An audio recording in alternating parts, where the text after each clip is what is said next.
एक बहुत बड़े मिलिट्री एक्शन की तैयारी ईरान कर रहा है, एक बहुत बड़े मिलिट्री एक्शन की तैयारी आपका इजराइल कर रहा है। ये सब एक दूसरे के साथ खेल खेल रहे हैं। सबको एक रिसेस चाहिए था, वो रिसेस इनको मिल रहा है और रिसेस में ये रिसेस के खेल हो रहे हैं। जबकि आप कह सकते हैं कि जी अभी टॉक्स तो हो गए हैं, तीनों को बिठा दिया गया है।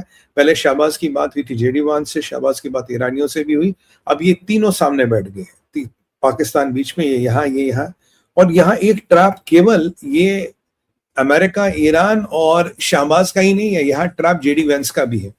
देखिए, जेडी वेंस का पॉलिटिकल सितारा थोड़ा नीचे आ गया था। जो रिपब्लिकन डोनर्स है वो कहते थे मार्को रूबियो को अगले साल जो चुनाव होने वाला 2028 में, अगले साल तो नहीं 2 साल बाद, जो प्रेसिडेंशियल रेट है उसका नॉमिनी हमारा मार्को रूबियो रहेगा, जेडी वेंस नहीं रहेंगे। ये उनका कहना था, भाई हमारा वोट और हमारा पैसा रूबियो पे लगेगा, जेडी वेंस पे नहीं लगेगा। जेडी वेंस ने कहते हाँ मेरे को तो बच्चे पालने, मैं तो वैसी पेरेंटल लीव ले रहा हूँ, मैं तो छुट्टी कर रहा हूँ। देखिए, कहना आसान है पर निभाना बहुत मुश्किल है। और ये जितनी भी मुलाकातें हुई है, मैंने आपको कहा था गिलाफाब जो ये इनका स्पीकर है, इसकी क्या कुंडली है ये भी आपको बताऊंगा, इसके बीच हुई और जेडी वांस के बीच हुई थी। तो JD Vance is the person who is the architect of this dialogue. JD Vance के कहने पे डायलॉग हो रहा और जेडी वांस के कहने पे पाकिस्तान में हो रहा। और जेडी वांस ने इंसिस्ट किया कि साहब पाकिस्तान चलते, कोई बात नहीं, वहां मीटिंग कर सकते हैं। तो ये जितनी भी कार्रवाई हो रही है, ये इसका पीछे का आर्किटेक्ट जेडी वेंस है, क्योंकि उसके अपने पॉलिटिकल सितारे गर्दिश में, वो चाहते हैं कि पॉलिटिकल सितारे मेरे उभरे चीज आगे निकले और कहीं ना कहीं मेरा डूबता हुआ सितारा है, मार्को रूबियो से मैं आगे निकल जाऊं। देखिए, प्रतिस्पर्धा हर फील्ड में होती है, हर व्यक्तियों के बीच में होती है, और मार्को रूबियो और जेडी वेंस में अगर प्रतिस्पर्धा है तो ये कोई आश्चर्य का विषय नहीं होती है, होनी भी चाहिए। ये आपको एक इंपॉर्टेंट एस्पेक्ट बता रहा हूं। तो it is all JD Vance, is because of JD Vance. But अगर ये वार्ता फेल होती और अगर ये वार्ता कामयाब नहीं होती, अल्टीमेटली हर कुछ ट्रंप के हाथ में। अगर ये वार्ता फेल होगी तो जेडी वांस का पॉलिटिकल सितारा भी इसी के साथ डूबता है। He is not going to run for the next president. अगर रन भी करेगा तो कुछ बचेगा नहीं साल्वेज होने को। फिर बड़ी खबर आई, देखिए ईरानियों का सीधा पॉइंट ऑफ व्यू था, भाई साहब हमारा लेबनान में नरसंहार रोक दो इसराइल का और यहां हमारे पैसे दे दो। अब आप बोलोगे हर कंट्री का क्या ऑब्जेक्टिव है? हर कंट्री का ऑब्जेक्टिव है, देखिए अमेरिका चाहता है, डोनाल्ड ट्रंप चाहते हैं, मैं व्यापारी हूं, अगर मेरे हाथ सोने का बटेर लग गया I will walk off with some conditions, leaving the ambiguity open for strategically coming in again. Israel चाहता है मैं आर पार की लड़ाई करूं, और ईरान क्या चाहता है? ईरान चाहता है मुझे पैसे दो, मुझे थोड़ा सांस लेने की फुर्सत दो, साहब मैं बम बंदूक बारूद फिर बनाऊंगा और तुम्हें मारने फिर आऊंगा। मतलब ईरान का बिल्कुल पॉइंट ऑफ व्यू है, I want to make weapons and I'll come to kill you one another time. मेरे को बम बारूद बंदूक बनाना है, मैं आपको मारने फिर आऊंगा। ये ईरान का पॉइंट ऑफ व्यू है। ईरान को लड़ना है, ईरान को एंड तक लड़ाई को लेना है। ट्रंप सोने का बटेर लग गया, मैंने बहुत बड़े ऑब्जेक्टिव्स अचीव कर लिए, बाकी इसराइल के साथ डालूंगा। इसराइल कहता है मुझे आर पार की लड़ाई चाहिए, और ऐसे में ईरानियों ने कंडीशन रखी। ईरानी कहते भाई अगर तुम्हें ये युद्ध रोकना है तो पहले बोलो इसराइल को हिजबुल्लाह का नरसंहार रोके। ठीक है जी, उन्होंने बोला जी हम तो नहीं रोकते हिजबुल्लाह का नरसंहार, और बोले कि भाई और हमारे पैसे हमें दे दो, बिलियंस ऑफ डॉलर्स जो पड़े वो दे दो। फिर खबर आती है कि अमेरिका ने इनके बिलियंस ऑफ डॉलर्स को डिफ्रीज कर दिया, जो मेरे लिए it was a news to me. मैंने कहा how could America do it, वो इनके बिलियंस ऑफ डॉलर्स को कैसे डिफ्रीज कर सकता है? ये मेरे बस के बात नहीं थी, ये मुझे समझ नहीं आ रहा था। और यहाँ कुछ पेपरों में आ गया हाँ जी हो गया हो गया हो गया।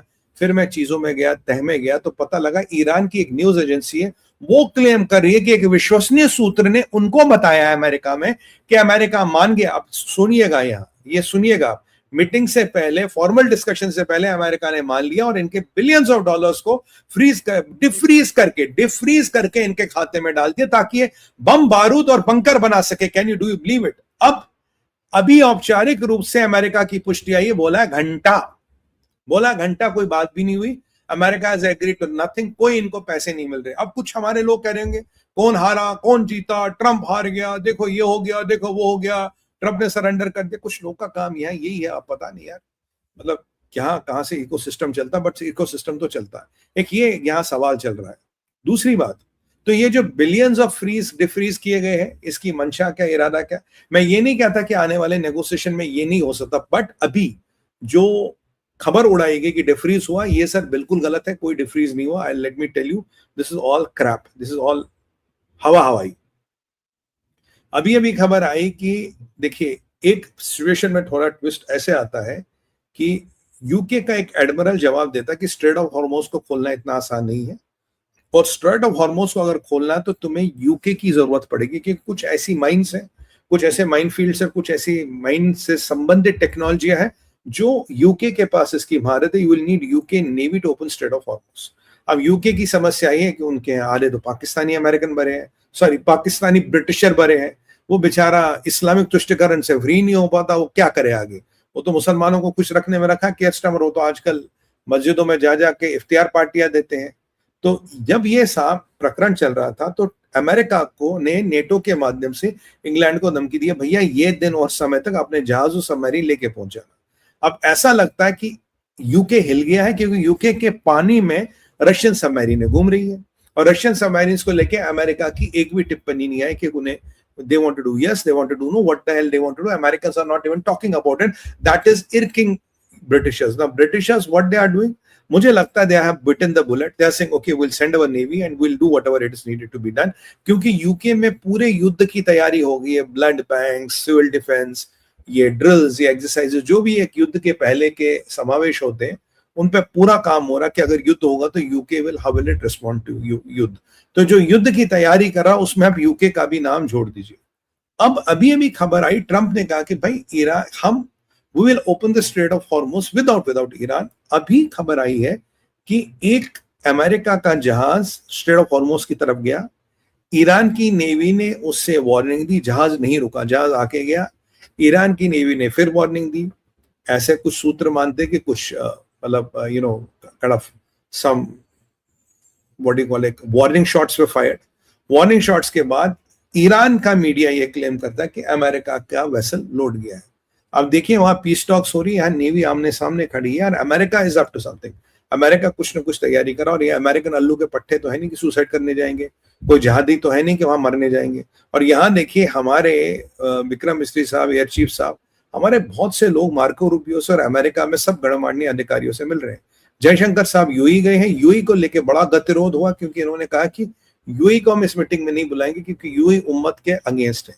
ये पाकिस्तान का ऑब्जेक्शन रहा और ये ईरान का ऑब्जेक्शन रहा, यूएई वालों को मत बुला, ये मुसलमान नहीं है, मतलब सो कॉल्ड मुसलमान नहीं है, इनको मत बुलाओ। ये नया गेम इन्होंने शुरू कर दिया। अब ये क्या अमेरिका का शिप वाकई भाग गया, क्या होना क्या नहीं होना वो तो खैर देखने की बात है, पर ईरान के मीडिया का ये दावा है। और मैं आपको बता रहा हूं इस, और हिजबुल्ला जो मेन पॉइंट ऑफ कंटेंशन है उसका जरा आपको अपडेट बता दूं साहब। हिजबुल्ला कहता है हमारी वाट लग गई है, आईडीएफ कहता है हमने पिछले 24 घंटे में, कल के हमारे शो से लेके अब तक 24 घंटे में 200 हिजबुल्ला के जहादी मार दिए, ओवर एंड अबो जो कल मारे थे। जो कल मैंने आपको कुछ 100 कुछ 200-250 की नंबर दिया था, उसके ओवर एंड अबो 200 जहादी और हिजबुल्ला के उन्होंने मार दिया। ये अभी अभी ताजा समाचार आ रहा है कि हमने 200 जहादियों को मार दिया है, और लेबनान की खूब धुनाई कर रहे हैं, खूब इनकी बिल्डिंगें फोड़ रहे हैं, खूब कर रहे हैं। इजराइल ने साहब क्लियरली मना कर दिया, मैं कोई सीज फायर नहीं करूंगा। इजराइल पे प्रेशर पड़ रहा था आप सीज फायर करो, उसने कहा मैं बात करने को तैयार हूं, I am ready to talk, but you expect a ceasefire, no I am not going to do any ceasefire. मैं कोई भी सीज फायर करने के लिए तैयार नहीं हूं। मैं बातचीत कर सकता हूं, बातचीत अमेरिका में करनी है कर लो, अगर बोलो कि सीज फायर करो फिर बातचीत करो, नहीं।